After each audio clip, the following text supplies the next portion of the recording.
Take a break from your busy schedule and join Harold Sala for Guidelines, a 5-minute commentary on living.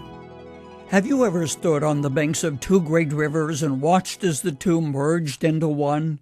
Turbulence and white waters fight each other as the two finally settle and begin to flow.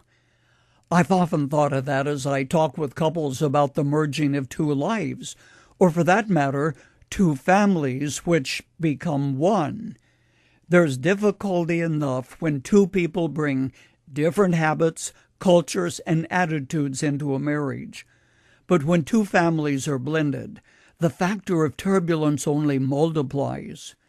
Believing that families came from the drawing board of heaven, I go back to the original blueprint which we find in the book of Genesis. I notice that God says a man is to leave his father and mother and is joined to his wife in such a way the two become one flesh. This is a unique relationship as two people maintain their own identities and personalities, yet merge their lives into the oneness of marriage. What impresses me, however, is that God says two become one, not two are one. That becoming is like the weaving of a unique tapestry as the various threads of heredity and environment are blended into a new pattern and picture. The merging of lives and families is never easy because everything that happens affects everybody else. There's no real room for independence. We're much like the climbers on the face of a rock incline, linked together by a fragile strand of nylon rope. The idea, according to my son, who is a rock climber, is that if one loses his footing and should fall, the others, anchored by pitons to the face of the mountain, break his fall and save his life.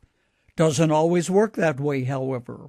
Steve tells how climbing one of Switzerland's beautiful peaks, he and his companions stopped to catch their breath when they observed another party of climbers on the opposite face of the mountain making their way slowly up the peak. The lead climber, however, slipped and fell.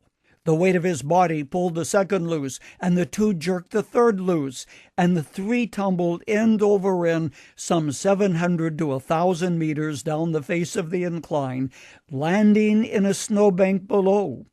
These three were among the fortunate. They got up and walked away. Like it or not, members of a family are joined by an invisible bond that links them together.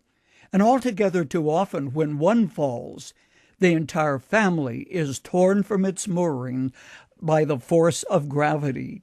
Well, it's my life. I can do with it whatever I please. Nobody has the right to tell me what to do as long as no one gets hurt. Unless you should happen to be the sole surviving member of a family with no relatives and no friends, you really don't have the option of saying, no one is affected by what I do.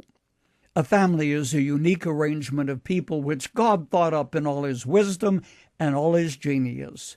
The right combination of little people and big people, innocence and wisdom, strength and weakness, ability and searching. And he houses this group in a home. One false move, one slip, even one indiscreet evening of pleasure vitally affects the rest of the team. So before you decide to do a solo performance, better think through the implications of what you're doing, because whatever you do affects everybody in the family.